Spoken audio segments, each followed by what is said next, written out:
আসসালামু আলাইকুম। দেখুন এই ফসল পুড়ে গেছে বেশি অতিরিক্ত সার দেওয়ার কারণে।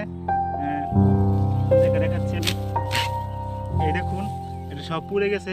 এখানে প্রায় 50,000 টাকার মতো লুসকান আছে গৃহস্থী। আমার চাচা লাগে আপন চাচা। দেখুন সব পুড়ে গেছে, নষ্ট হয়ে গেছে। এখানে অনেক এখান থেকে দাঁড়া নিতে পারবে না। তারা অনেক চিন্তা তো আছে, অনেক টেনশন আছে যে কী খাবে তারা।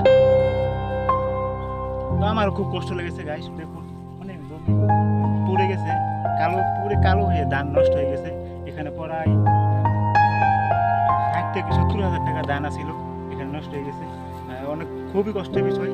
দেখুন সব ধান পড়ে গেছে, দেখুন সব পুড়ে গেছে, সব নষ্ট হয়ে গেছে। খুবই দুঃখের বিষয় গাইস। তো কেন পুড়ে গেছে সেটা বলতে পারতেছি না।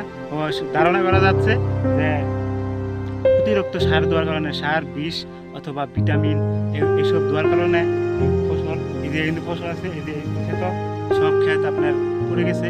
এদের একটু দেখাও, এই ক্ষেত আপনার পুড়ে গেছে, নষ্ট হয়ে গেছে, কালো হয়ে গেছে। দেখুন এই কথা এই যে দেখুন গাইস কিভাবে আপনার পুড়ে গেছে, সব জমি নষ্ট হয়ে গেছে। প্রায় 60,000 থেকে 70,000 টাকার মধ্যে লসও আছে।